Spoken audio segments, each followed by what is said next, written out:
Nwunye onye isi ndị uwe ojii n'ala Nigeria ma bụrụkwa onye isi otu jikọrọ ndị nwunye ndị ọrụ uwe ojii bụ otu akpọrọ Police Officers Wives Association POWA Hajia Hajara Baba abịago njem ọrụ abalị abụọ na Anambra Steeti. Onye nta akụkọ anyị bụ Onyinye Agụbeze nọ n'ebe ahụ maka ọrụ anyị maka ya bụ njem.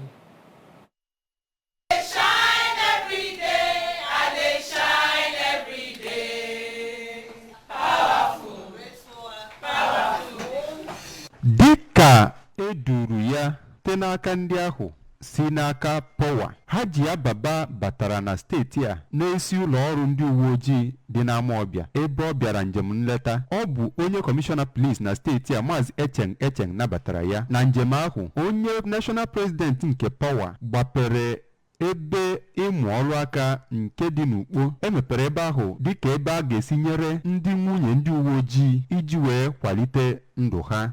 O gosiri afọ ojuju ya n'etu esi nabata ya ma tụkwa ịdịkọ n'otu nke enwere iji wee lụpụta ya bụ ụlọ. Hajia Baba kelekwara onye kọmishọna Echeng maka aka o nyere iji wee lụpụta ya bụ ebe ịmụ aka ọrụ, wee kwuo na ọ dị mkpa mmadụ inwe aka ọrụ iji wee na-akwalite ndụ ya. N'aka nke ya, onye Commissioner of Police nke steeti a Maazị Echeng dịka ọ na-anabata Hajia Baba toro amụma iwube ya bụ Power Skill Acquisition Center. O nwekwara ịdị uchu ya n'ịkwado ya bụ amụma, wee kwuo na a ga-erunyere ya bụ nwaanyị ụlọ ebe ahụ n'ihi enyemaka ya